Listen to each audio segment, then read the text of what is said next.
Hi, ನಾನು ನಿಮ್ಮ ಪ್ರೀತಿಯ ರಘು ಮಾತಾಡ್ತಿರೋದು. ನಾವು ಸ್ಮೋಕಿಂಗ್ ಮಾಡಿದ್ರೆ ಆಲ್ಮೋಸ್ಟ್ ಕ್ಯಾನ್ಸರ್ ಬರುತ್ತೆ. ಆಲ್ಮೋಸ್ಟ್ ಅಲ್ಲ, 100% ಕ್ಯಾನ್ಸರ್ ಬರುತ್ತೆ. ನಾನೊಂದು ವಿಡಿಯೋನ ಪ್ಲೇ ಮಾಡ್ತೀನಿ, ಅದನ್ನು ನೋಡ್ಕೊಂಬನ್ನಿ. डेंजरस हैबिट जो इंडियंस डेली करते हैं और अननोइंगली उसकी वजह से उन्हें कैंसर कॉज हो रहा है। प्लास्टिक बॉटल में पानी पीना, वो पानी आपके लिए जहर है. You should not be having that. Tell me cosmetic products जिसमें प्रॉब्लम्स होती है तो नेल पॉलिश कॉजेज कैंसर.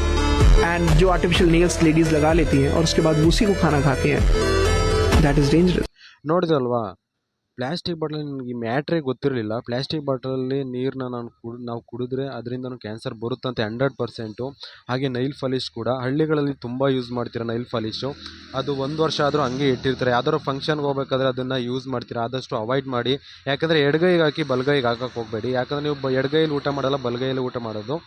ಹಾಗಾಗಿ ಅದನ್ನು ಅವಾಯ್ಡ್ ಮಾಡಿ. ಯಾಕಂದರೆ ನೀವು ಊಟ ಮಾಡಬೇಕಾದ್ರೆ ಅದ್ರ ಜೊತೆ ಅದನ್ನು ಸೇವನೆ ಮಾಡ್ತೀರಾ. ಆಮೇಲೆ ಲಿಫ್ಟಿಗೆ ಕೂಡ ಅಷ್ಟೇ, ನೀವು ಎಷ್ಟು ಅವಾಯ್ಡ್ ಮಾಡ್ತೀರೋ ಅಷ್ಟು ಒಳ್ಳೆಯದು ಅಂತ ನನ್ನ ಅಭಿಪ್ರಾಯ. ನಿಮ್ಗೇನಾದ್ರು ಅನಿಸಿದರೆ ಕಮೆಂಟ್ ಮಾಡಿ. ಹಾಗೆ ನನ್ನ ಪೇಜ್ನ ಫಾಲೋ ಮಾಡಿದಂದರೆ ಫಾಲೋ ಮಾಡಿ. ಇದೇ ಥರ ವೀಡಿಯೋಸ್ಗಳು ಬರ್ತವೆ. ನೆಕ್ಸ್ಟ್ ವೀಡಿಯೋದಲ್ಲಿ ಸಿಗ್ತೀನಿ. ಬಾಯ್.